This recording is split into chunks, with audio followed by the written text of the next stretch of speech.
그날 아침 저는 평생 지켜왔던 일상이 그대로 무너져 내리는 소리를 들었습니다. 식탁에 앉아 국을 뜨던 남편은 평소처럼 무뚝뚝했고 여느 때처럼 잔소리 한마디를 내뱉고 있었습니다. 저는 늘 그랬듯 그냥 듣고 넘기려 했죠. 그런데 갑자기 남편의 숟가락이 탁 하고 테이블 위에 떨어졌습니다. 여보, 나 왜 이러지? 남편의 목이 툭 꺾이며 고개가 힘없이 떨어졌습니다. 저는 얼어붙었고 그 순간부터 모든 게 이상하게 돌아가기 시작했습니다. 병원에 누워있는 남편을 바라보며 그래, 이렇게라도 잠깐 평온해지는 건가? 잔인한 생각까지 스치던 그때 남편의 서랍에서 나온 한 장의 종이, 그 종이를 펼친 순간 저는 그대로 마루바닥에 주저앉아 숨조차 삼키지 못했습니다. 남편이 평생 보여주지 않던 진심이 그 안에 숨쉬고 있었으니까요. 사연 시작 전에 구독과 좋아요 눌러주시고 지금 어디에서 듣고 계신지 댓글로 남겨주세요. 여러분이 계신 그 자리에도 평안과 건강 그리고 기적 같은 하루가 꼭 함께하길 바랍니다. 저는 올해 64살 김순자입니다. 42년을 한 사람과 살았습니다. 그 사람 이름은 박종태, 제 남편입니다. 그날은 평범한 화요일 아침이었습니다. 새벽 5시, 알람보다 먼저 눈이 떠졌습니다. 42년 동안 그래왔으니까요. 몸이 기억하는 겁니다. 이불을 걷고 일어나 부엌으로 갔습니다. 찬 마룻바닥이 발을 찔렀습니다. 남편은 아직 코를 골며 자고 있었습니다. 쌀을 씻으며 생각했습니다. 하루도 빠짐없이 이 사람 밥을 해왔구나. 명절에도 아플 때도 아이 낳던 날도 그 다음 날도 단 하루도 쉰 적이 없었습니다. 남편이 오늘은 내가 할게라고 말한 적은 평생에 단 한 번도 없었습니다. 남편이 좋아하는 된장찌개를 끓였습니다. 콩나물은 아삭하게, 두부는 큼직하게 썰어서요. 남편은 식탁에 앉아 신문을 보고 있었습니다. 늘 그랬듯이 말없이 무표정하게 밥 먹어요. 제가 말했습니다. 남편은 고개만 끄덕이고 숟가락을 들었습니다. 고맙다는 말은 없었습니다. 42년 동안을 단 한 번도요. 젊었을 때는 서운했습니다. 왜 고맙다는 말 한마디를 못하나? 내가 뭐가 부족해서 지금은 안 그렇습니다. 그냥 체념했습니다. 아, 이 사람은 원래 이런 사람이구나. 바꾸려고 해봤자 안 바뀌는구나. 그냥 이렇게 사는 거구나. 그게 결혼 20년 차쯤 되니까 알겠더라고요. 숟가락을 들면서 생각했습니다. 오늘도 똑같은 하루가 시작되는구나.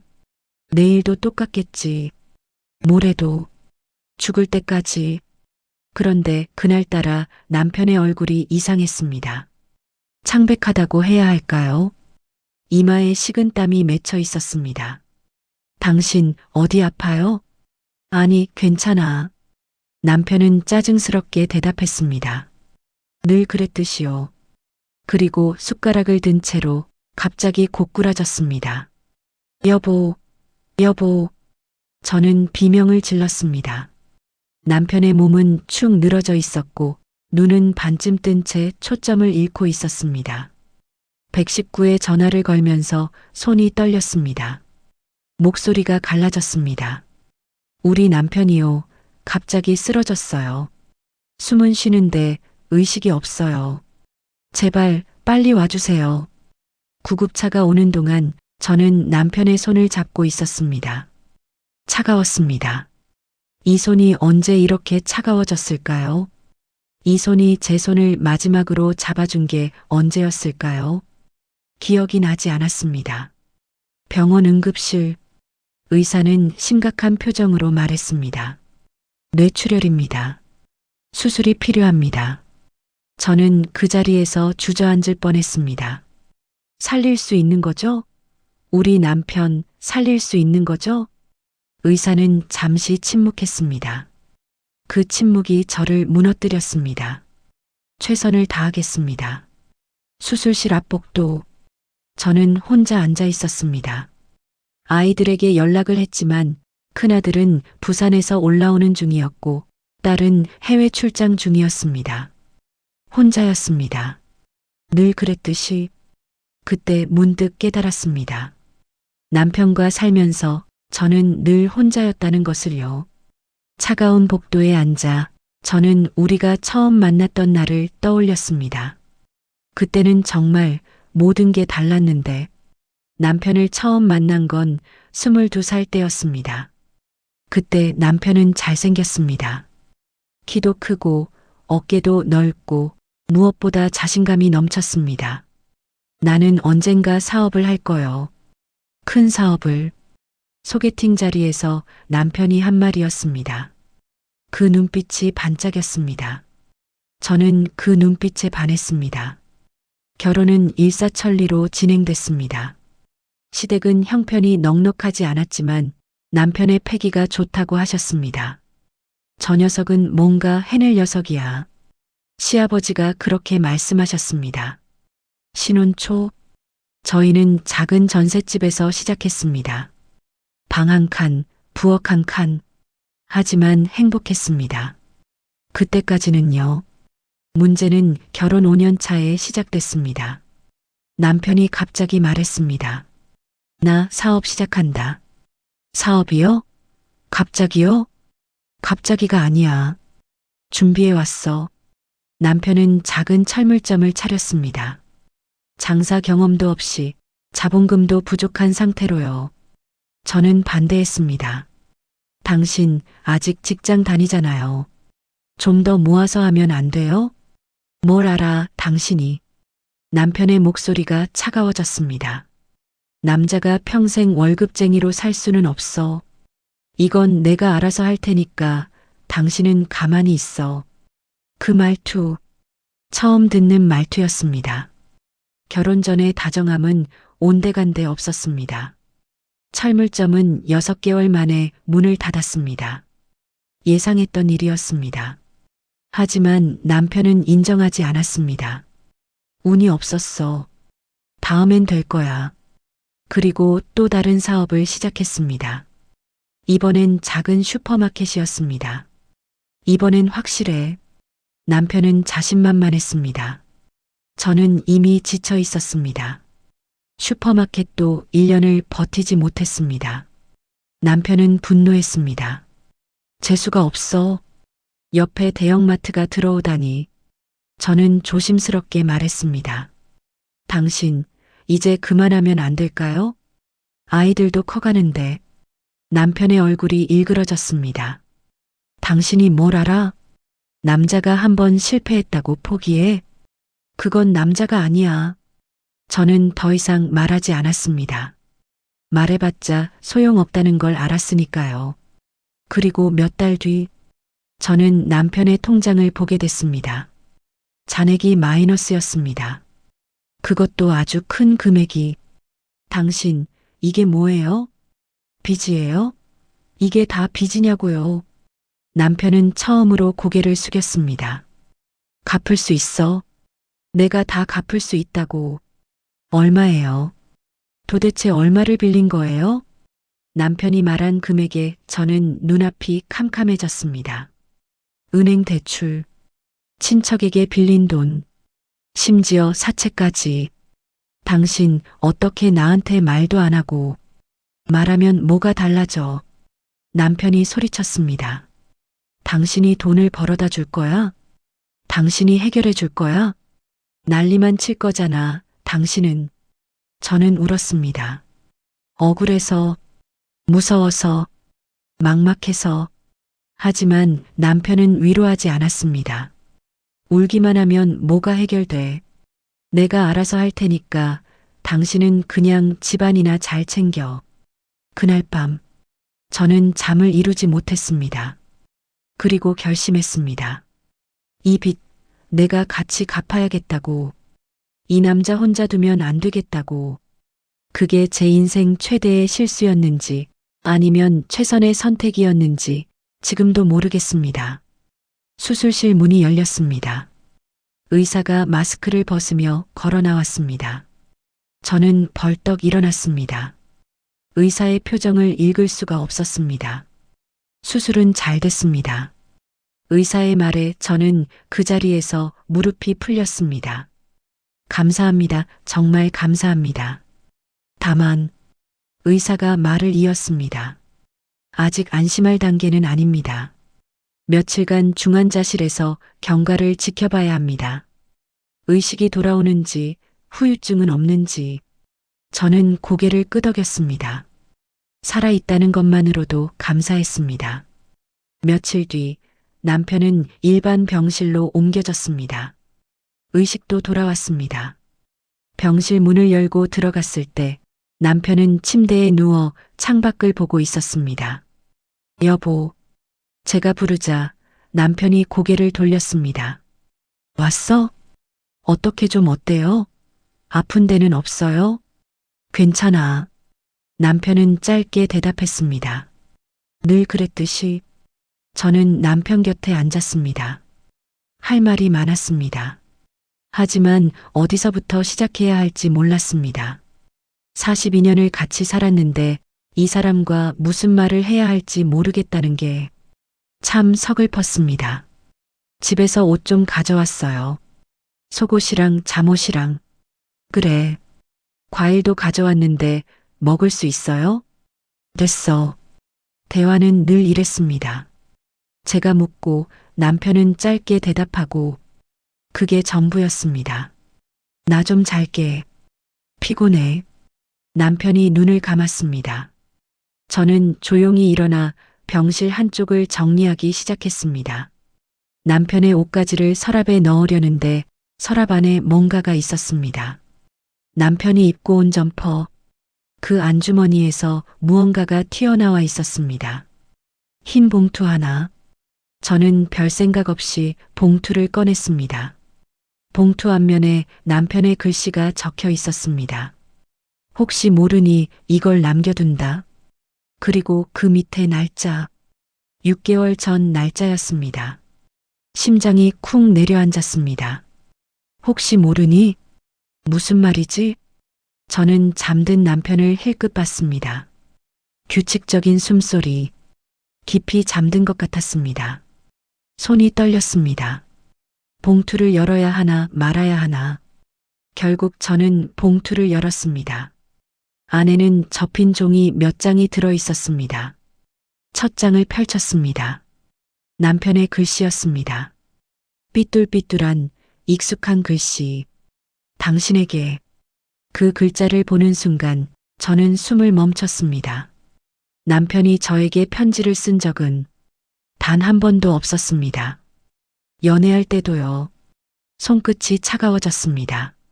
심장이 미친 듯이 뛰었습니다.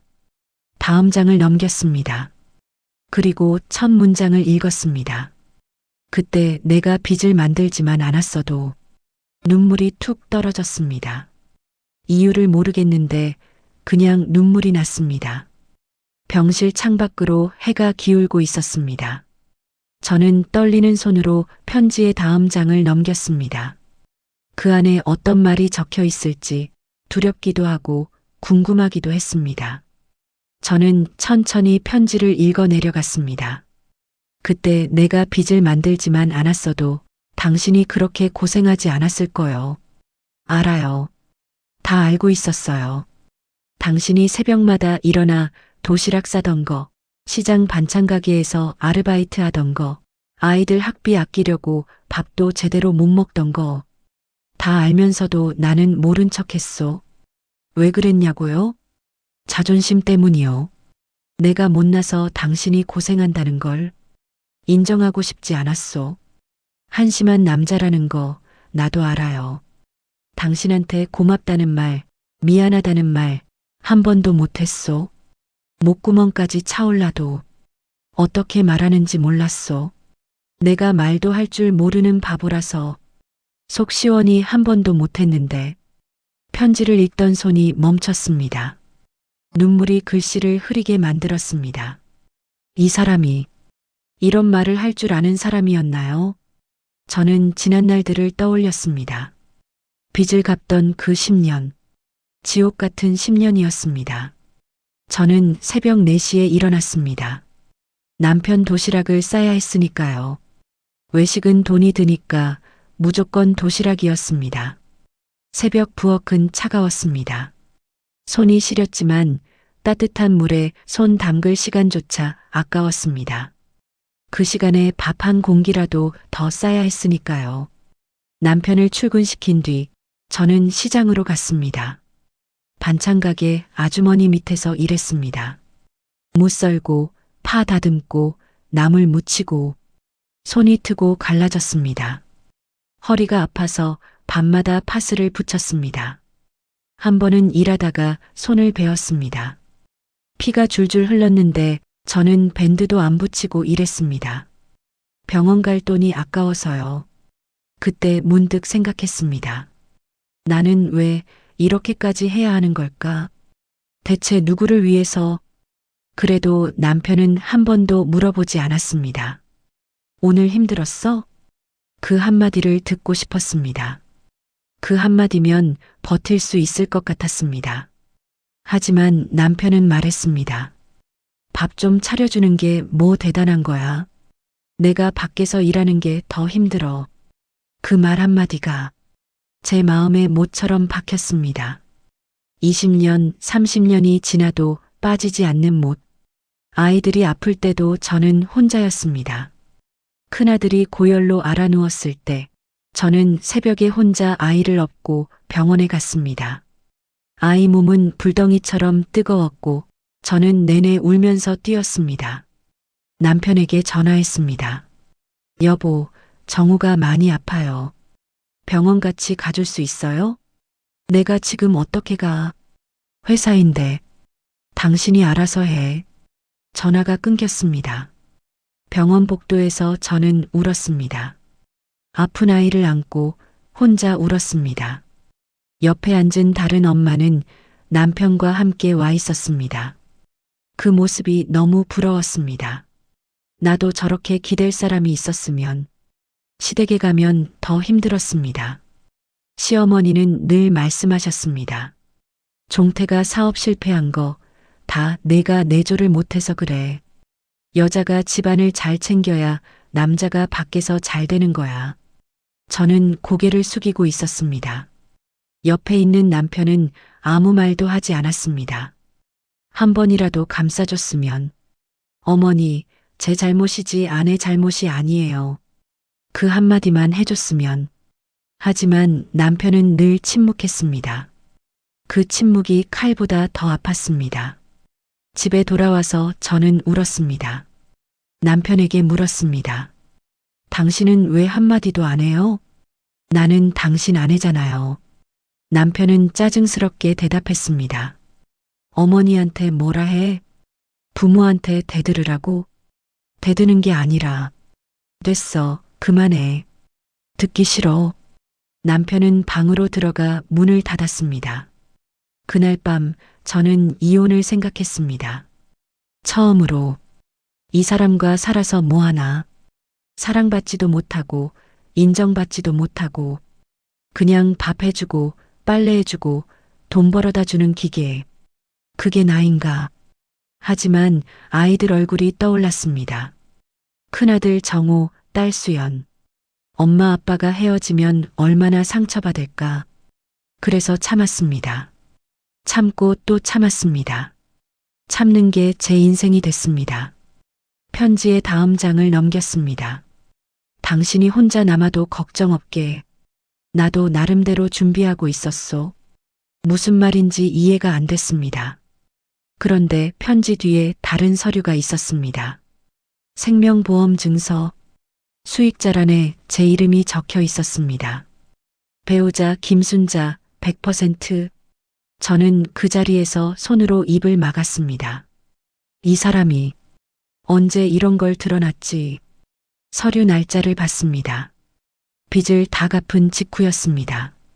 15년 전, 15년 동안 이 사람은 이걸 숨기고 있었던 겁니다. 저에게 말 한마디 없이. 그리고 봉투 안에 또 다른 쪽지가 있었습니다. 매달 5만 원씩 넣었소. 당신 몰래. 나중에 당신 쓰라고.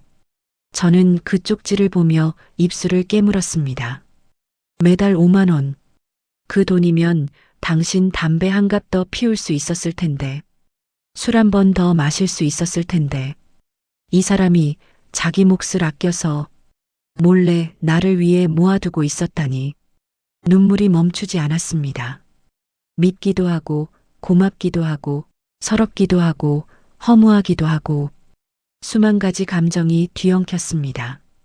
왜 말을 안 했어요? 왜 평생 이렇게 숨기기만 했어요? 한마디만 했으면 내가 얼마나 힘이 났을까? 당신 고생 많았어. 고마워. 그 한마디면 됐는데. 저는 편지를 가슴에 안고 소리 없이 울었습니다. 여보. 남편의 목소리에 저는 화들짝 놀랐습니다.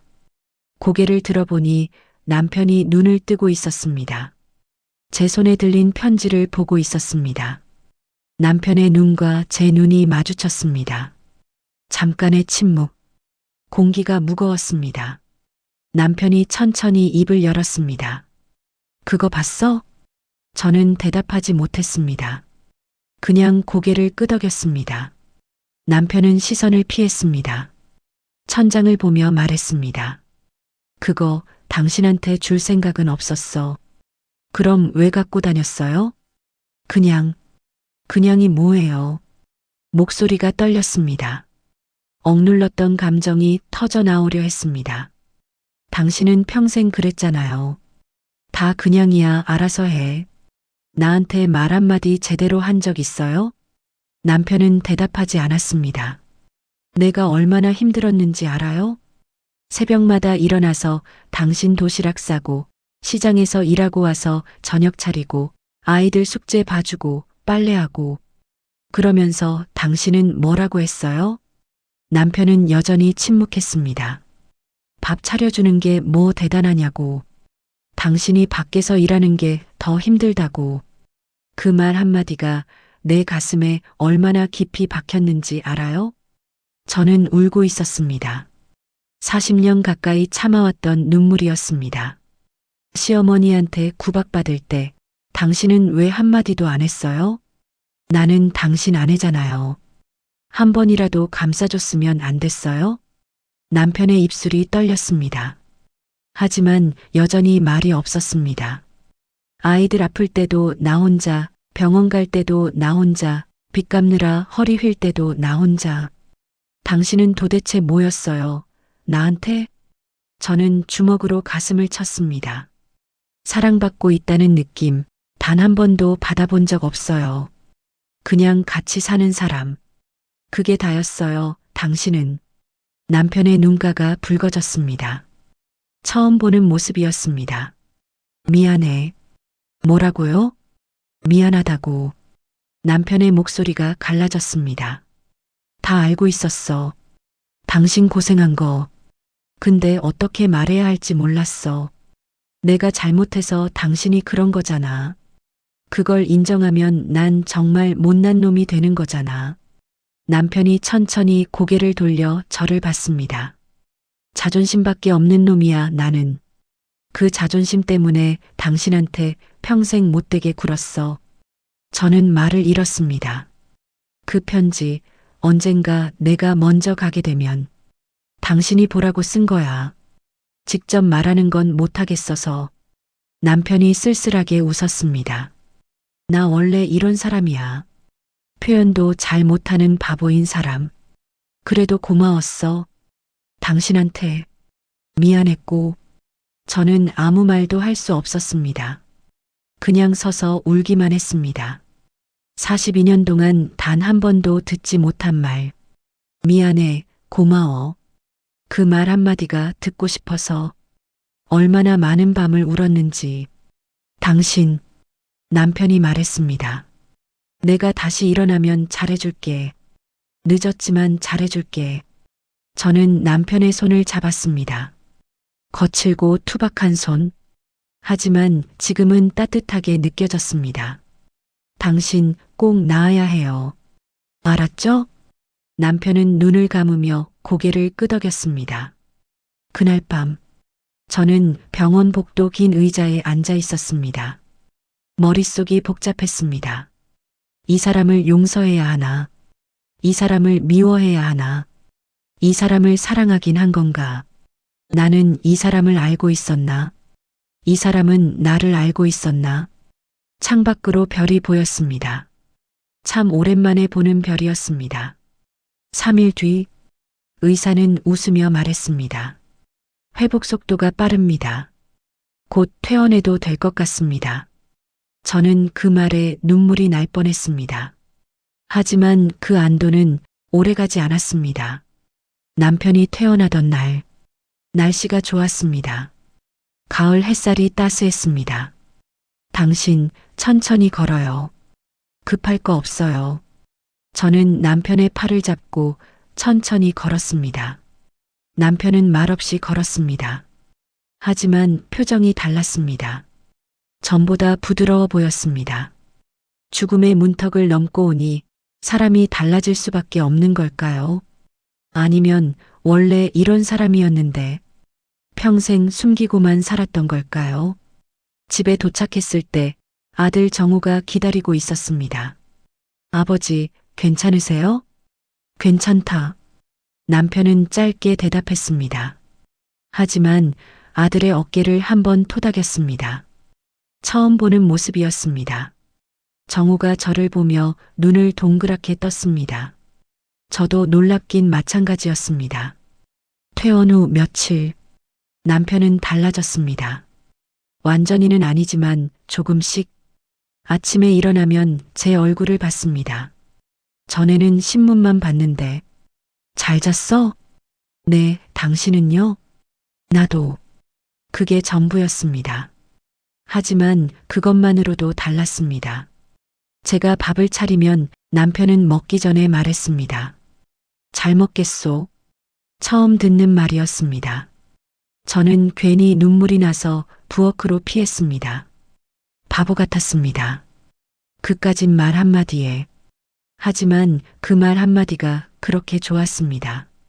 어느 날 저녁 남편이 TV를 보다가 갑자기 말했습니다.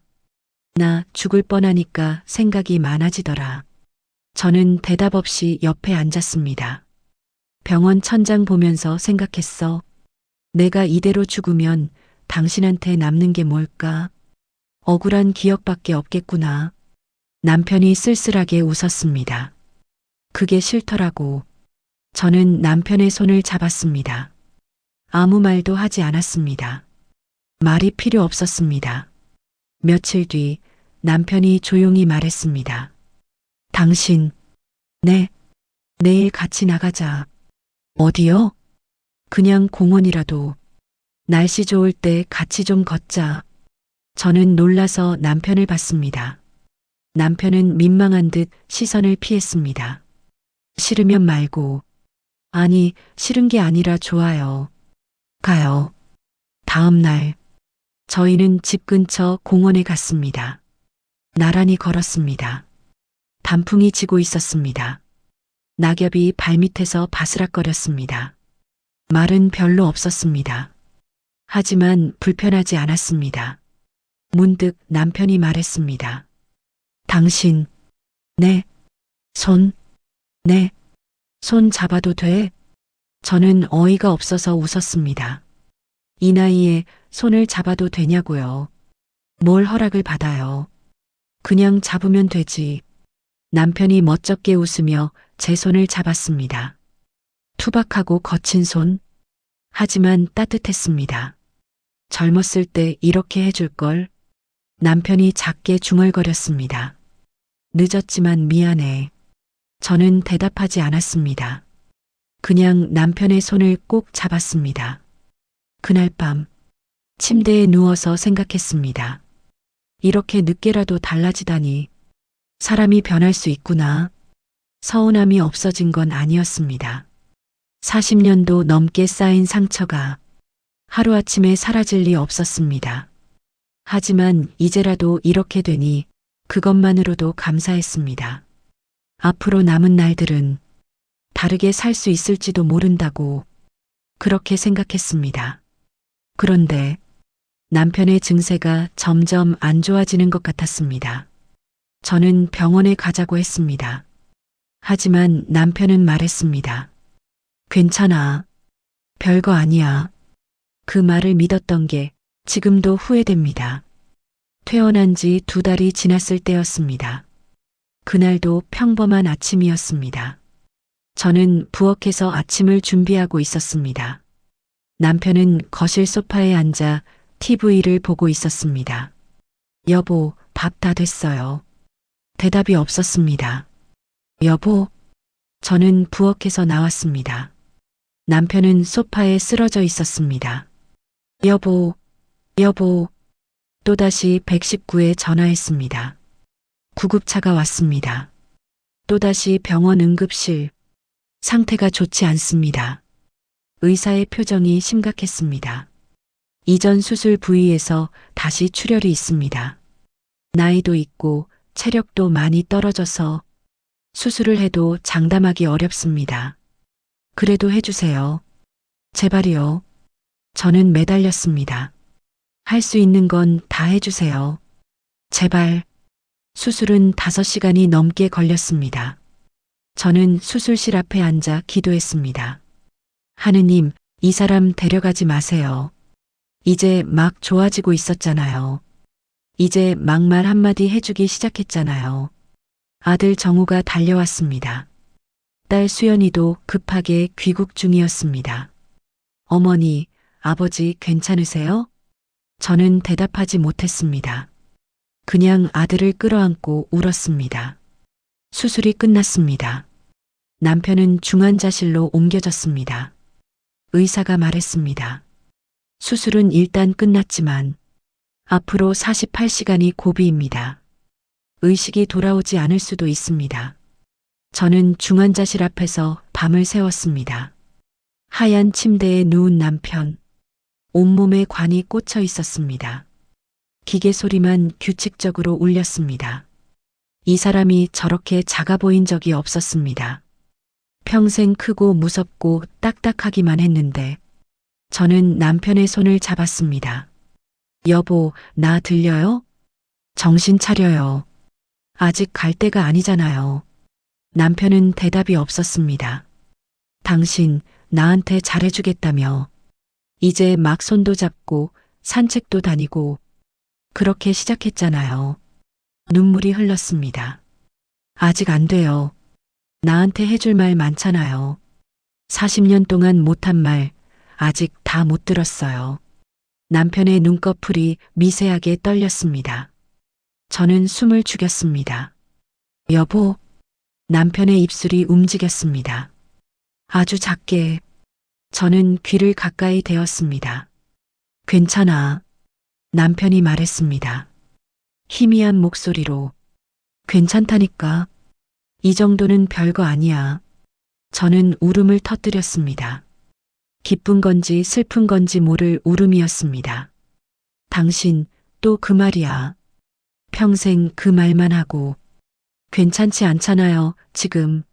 남편이 희미하게 웃었습니다. 눈은 감긴 채로. 당신, 네, 서랍 열어봤잖아. 네, 봤어요. 그거 언젠간 당신이 보길 바랐어. 남편이 천천히 말을 이었습니다. 숨이 가빴습니다. 말하는 것도 힘들어 보였습니다. 말로는 못해도 난 당신한테 늘 미안했고 또 고마웠어. 저는 남편의 손을 꼭 잡았습니다. 알아요. 다 알아요. 이제 그만 말해요. 힘들잖아요. 당신 덕에 잘 살았어. 남편의 손에 힘이 들어갔습니다. 잠깐. 그리고 풀렸습니다. 기계 소리가 불규칙해졌습니다. 의료진이 달려들었습니다. 저는 밀려나며 소리쳤습니다. 여보, 여보. 남편은 새벽에 눈을 떴습니다. 의료진은 기적이라고 했습니다. 하지만 저는 알고 있었습니다. 남편이 마지막 힘을 짜내고 있다는 걸. 남편은 일반 병실로 옮겨졌습니다. 의식은 있었지만 몸은 점점 약해졌습니다. 음식도 거의 못 먹었습니다. 말도 점점 줄었습니다. 하지만 남편은 저를 보면 웃었습니다. 힘없는 미소였지만 그게 얼마나 귀한 건지 알았습니다. 아이들이 병실에 왔습니다. 아버지, 뭐 드시고 싶은 거 있으세요? 수연이가 물었습니다. 남편은 천천히 고개를 저었습니다. 아무것도 괜찮아. 아버지, 힘내세요. 금방 나으실 거예요. 정우가 말했습니다. 하지만 목소리가 떨렸습니다. 남편은 아들을 보며 말했습니다. 정우야. 네, 아버지. 엄마 잘 부탁한다. 정우의 눈에 눈물이 고였습니다. 아버지, 왜 그런 말씀을. 내가 못해준 거 네가 해라. 남편이 딸을 봤습니다. 수연아. 네, 아버지. 행복하게 살아. 좋은 사람 만나고 자기 하고 싶은 거 하고 아버지가 엄마한테 못해준 거 네 남편한테는 받아라. 수연이가 울음을 터뜨렸습니다. 아버지. 저는 옆에서 보고 있었습니다. 말을 할 수가 없었습니다. 아이들이 잠시 나간 뒤 남편이 저를 불렀습니다. 당신. 네. 가까이 와봐. 저는 남편 곁으로 갔습니다. 남편이 제 손을 잡았습니다. 내가 당신한테 못해준 게 너무 많아. 이제 됐어요. 다 들었어요. 아니, 아직 다 못했어. 남편이 힘겹게 말을 이었습니다. 젊었을 때 꽃 한 송이 사준 적 없지. 생일에 케이크 사준 적도 없고, 결혼기념일도 맨날 까먹었고, 그런 건 됐어요. 미안해. 다 미안해. 다음 생에는 잘할게. 저는 남편의 손을 꼭 쥐었습니다. 눈물이 볼을 타고 흘렀습니다. 다음 생이 어딨어요. 이번 생에서도 늦지 않았어요. 당신 빨리 나와서 약속 지켜요. 남편이 희미하게 웃었습니다. 고마웠어. 저는 대답하지 못했습니다. 미안했고 남편의 목소리가 점점 작아졌습니다. 세상에서 제일. 그게 남편이 한 마지막 말이었습니다. 남편은 그날 밤 조용히 잠들듯 세상을 떠났습니다. 저는 남편의 손을 잡고 있었습니다. 차가워지는 손을. 울지 않았습니다. 눈물이 나오지 않았습니다. 그냥 멍하니 앉아 있었습니다. 밤새 남편 곁에 있었습니다. 손을 놓지 않았습니다. 동이틀 무렵 저는 남편에게 말했습니다. 여보, 잘 가요. 거기서는 맘 편히 쉬어요. 더 이상 자존심 세울 것도 없고 빚 갚을 것도 없잖아요. 남편의 얼굴은 평화로워 보였습니다. 살아생전 한 번도 보지 못한 표정이었습니다. 장례는 조용히 치러졌습니다. 친척들이 왔습니다. 친구들이 왔습니다. 남편의 옛 동료들도 왔습니다. 모두가 저에게 위로를 건넸습니다. 힘내세요. 좋은 데 가셨을 거예요. 많이 힘드시죠? 저는 고개만 끄덕였습니다. 장례 마지막 날, 남편의 옷을 정리하고 있었습니다. 남편이 입고 온 양복, 주머니를 뒤졌습니다. 혹시 남겨둔 게 있을까 봐서. 그리고 발견했습니다. 작은 쪽지 하나, 접어서 넣어둔 종이, 펼쳤습니다. 남편의 글씨가 적혀 있었습니다. 삐뚤삐뚤한 익숙한 글씨. 당신 덕에 살아봤어. 고마웠어. 미안했어. 세상에서 제일. 저는 그 자리에서 무너졌습니다. 숨이 막히게 울었습니다. 40년 동안 울지 못한 눈물이 한꺼번에 쏟아졌습니다. 이 사람이, 평생 말 한마디 못하던 사람이 주머니에 이런 걸 넣고 다녔다니. 혹시 당장 죽어도 제가 볼 수 있게. 매일매일. 아들이 달려왔습니다. 어머니, 왜 그러세요? 괜찮으세요? 저는 쪽지를 아들에게 보여줬습니다. 아들도 읽고 나서 눈물을 흘렸습니다. 아버지가 이런 분이셨어요? 저는 대답하지 못했습니다. 그냥 쪽지를 가슴에 안았습니다. 바보, 바보야, 당신은 왜 살아서는 못하고 이런 데다가만 써놨어요. 한 번만 말로 해줬으면 내가 얼마나 행복했을까요? 저는 울고 또 울었습니다. 남편이 떠나고 석 달이 지났습니다. 겨울이 왔습니다. 첫눈이 내렸습니다. 저는 여전히 그 집에서 살고 있습니다. 남편과 40년을 함께한 집. 아침에 일어나면 습관처럼 밥을 차립니다. 두 사람 분량으로. 그리고 깨닫습니다. 이제 혼자라는 걸. 식탁에 앉으면 남편 자리가 보입니다. 빈 의자, 빈 밥그릇. 가끔 남편의 목소리가 들리는 것 같습니다. 괜찮다니까, 별거 아니야. 그 말이 이제는 미워지지 않습니다. 오히려 그리워집니다. 남편의 서랍에서 발견한 편지, 주머니에서 발견한 쪽지, 그것들이 제 방 책상 위에 있습니다. 저는 매일 그것을 봅니다. 당신 덕에 살아봤어. 고마웠어. 미안했어. 세상에서 제일. 세 줄. 단 세 줄. 하지만 그 세 줄이 제 남은 인생의 전부가 되었습니다. 오늘 아침 아들 정우가 전화했습니다. 어머니, 괜찮으세요? 심심하시면 우리 집에 오세요. 괜찮아. 여긴 아버지 있는 곳이니까. 네. 아버지 숨결이 있어. 이 집에 아버지가 앉던 자리, 아버지가 보던 TV, 아버지가 신던 신발. 다 여기 있어. 정우가 잠시 침묵했습니다. 어머니, 아버지 많이 보고 싶으세요? 저는 창밖을 보며 말했습니다. 보고 싶지. 미운 사람인데. 미우세요? 미웠지. 40년 동안. 저는 웃었습니다. 근데 이상해. 이제는 안 미워. 그냥 고마워. 그 사람이 나랑 살아줘서, 끝까지 떠나지 않아줘서, 마지막에 그 말 남겨줘서. 정우가 조용히 말했습니다. 아버지도 어머니한테 고마우셨을 거예요. 그래. 알아. 이제는 알아. 전화를 끊고 저는 창문을 열었습니다. 찬 바람이 불어왔습니다. 눈이 내리고 있었습니다. 남편이 좋아하던 겨울. 저는 코트를 입고 밖으로 나갔습니다. 공원으로 갔습니다. 남편과 마지막으로 손잡고 걸었던 그 공원. 벤치에 앉았습니다.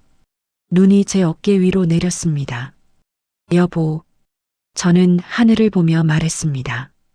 거기서는 말 좀 잘해요. 나가면 더 많은 얘기 해줘요. 40년 동안 못한 얘기 다 들을 거니까. 바람이 제 머리카락을 흔들었습니다. 마치 대답하는 것처럼 저는 주머니에서 그 쪽지를 꺼냈습니다. 항상 갖고 다닙니다. 남편처럼. 당신 덕에 살아봤어. 고마웠어. 미안했어. 세상에서 제일. 저는 쪽지를 가슴에 품고 눈을 감았습니다. 평생 표현하지 못했던 사람이 남긴 단 세 줄의 고백. 그것이 제 인생의 전부가 되었습니다. 그리고 저는 그것만으로도 충분했습니다. 눈 내리는 공원에서 저는 조용히 웃었습니다. 나도요, 여보. 나도 당신 덕에 살아봤어요. 고마웠고 미안했고 당신이 세상에서 제일이었어요. 사람의 마음이라는 게 참, 살아있을 때는 손바닥처럼 환히 보이는 줄 알았는데 막상 떠나고 나서야 비로소 읽히는 글씨들이 있더군요. 남편이 남긴 그 한 장의 종이를 며칠째 가슴에 품고 다니며 생각했습니다. 이 사람은 평생 말 한마디 곱게 못하고 늘 짜증과 투덜거림으로 저를 힘들게 했지만 그 속에서는 저를 사랑하는 마음을 서툴게, 정말 서툴게 숨기고 살았다는 걸요. 우린 함께 보내온 시간 속에서 미워했던 기억만 자꾸 떠올리며 살았지만 막상 뒤돌아보면 그 모든 날이 결국 누구보다 서로를 의지하며 살아온 세월이었습니다. 살다 보면 가장 가까운 사람이 가장 멀게 느껴질 때가 있고 가장 미워했던 그 사람이 결국엔 가장 그립게 남습니다. 혹시 지금 이 영상을 듣고 계신 곳에서도 그리운 사람이 떠오르신다면 그 마음 가볍게 흘려보내지 마시고 오늘 사랑하는 사람에게 한마디 해보시는 건 어떨까요? 고마워요. 미안해요. 사랑해요. 그 말 한마디가 누군가의 인생을 바꿀 수도 있습니다. 오늘 제 이야기가 당신의 하루에 작은 위로가 되었다면 구독과 좋아요 눌러주시고 지금 어디에서 듣고 계신지 댓글로 남겨주세요. 당신이 머무는 그 자리, 그 소중한 곳에 늘 평안과 건강 그리고 따뜻한 인연이 함께 하시길 진심으로 바랍니다.